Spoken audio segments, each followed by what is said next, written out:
Halo, Assalamualaikum everyone. Pada video pembelajaran kali ini, kita akan membahas mengenai peranan bakteri. Ada yang menguntungkan dan juga ada yang merugikan. Yuk simak penjelasannya. Semua makhluk hidup di muka bumi ini memiliki peranannya masing-masing. Ada yang merugikan dan ada juga yang menguntungkan bagi kehidupan kita sehari-hari. Begitu juga dengan bakteri. Bakteri memiliki peranan bagi kehidupan manusia, ada yang menguntungkan dan juga ada yang merugikan. Nah, kita akan membahas beberapa peranan bakteri bagi manusia, baik yang merugikan maupun yang menguntungkan. Yang pertama, kita akan membahas peranan bakteri yang menguntungkan bagi kehidupan manusia.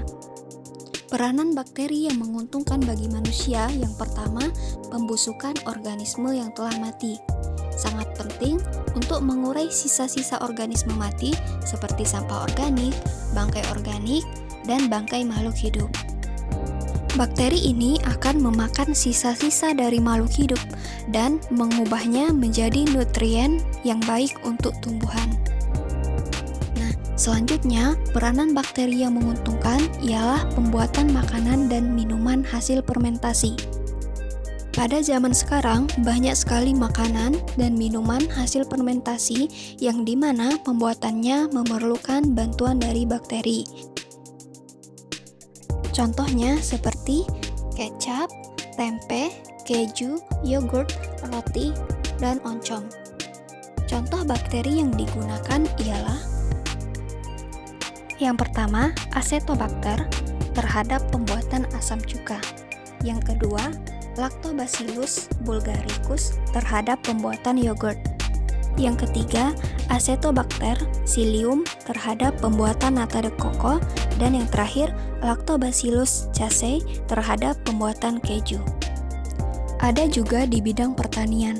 Salah satunya yaitu berperan dalam mengendalikan laju pertumbuhan hama ulat gerayak pada tanaman kubis yang dilakukan oleh bakteri Bacillus careus, dan berperan juga sebagai pestisida alami yang dilakukan oleh bakteri Leuconostoc mesenterioides.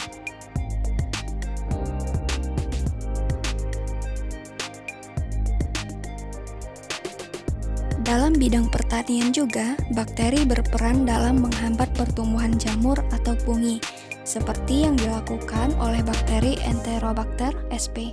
pada tanaman mentimun.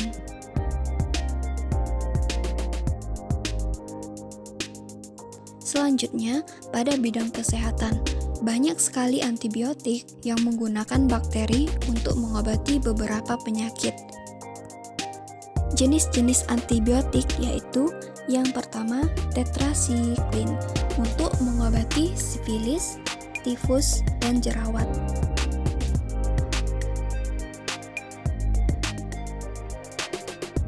Contoh bakteri dalam antibiotik ini adalah Streptomyces aureus.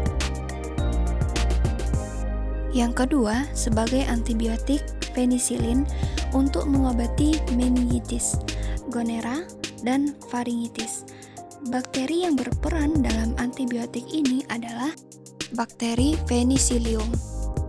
Serta ada juga antibiotik jenis Chloramphenicol berfungsi untuk mengatasi infeksi bakteri serius. Contohnya penyakit tifoid. Bakteri yang berperan ialah bakteri Streptomyces pneumoniae.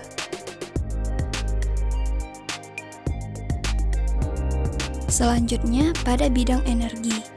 Pada bidang ini sering dimanfaatkan sebagai katalisator pembuatan biogas. Bakteri semacam ini biasanya bersifat anaerob, contohnya Netanobacterium. Selanjutnya, pada bidang industri.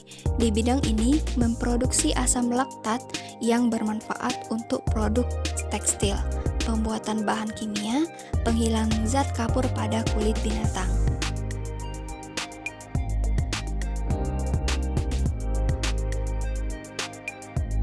Peranan bakteri yang bermanfaat juga dilakukan oleh bakteri protolitik, yaitu bakteri yang mampu memproduksi enzim protase ekstraseluler dan sering digunakan untuk memperhalus kulit binatang, melepaskan serat, dan penggemukan daging.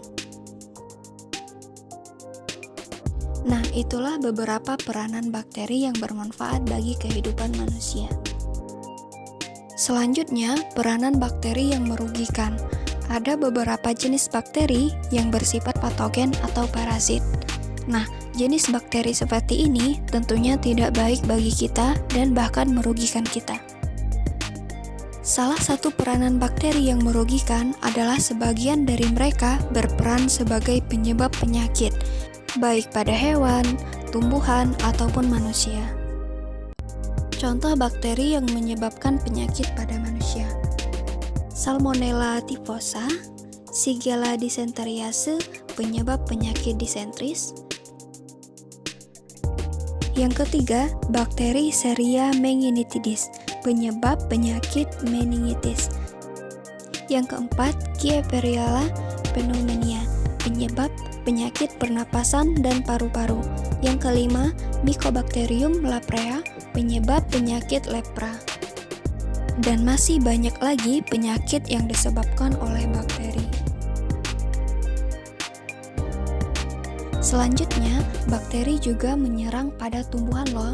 Contohnya, bakteri yang menyebabkan penyakit pada tumbuhan yaitu bakteri Xanthonomas oryzae, bakteri yang menyebabkan penyakit pada pucuk batang padi.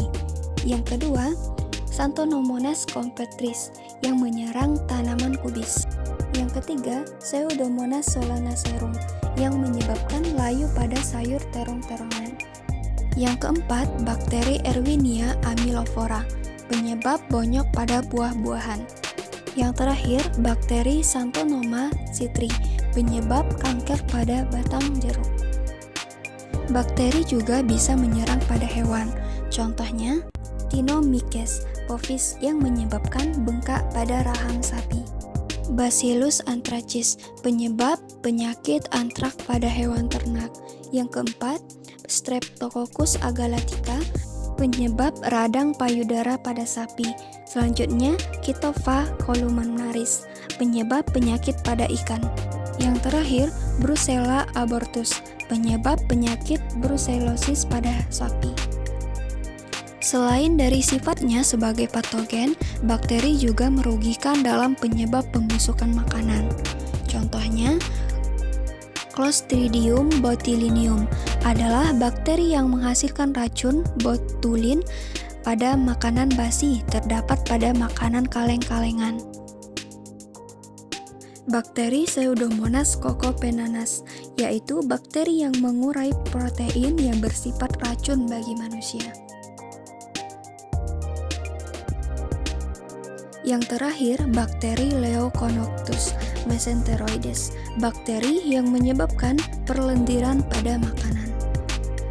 Bakteri yang merugikan juga terdapat dalam tanah, dikarenakan terjadinya akibat sebuah proses yang dinamakan dengan denitrifikasi, yang merupakan proses perubahan nitrat menjadi nitrit, kemudian amoniak melalui proses reduksi.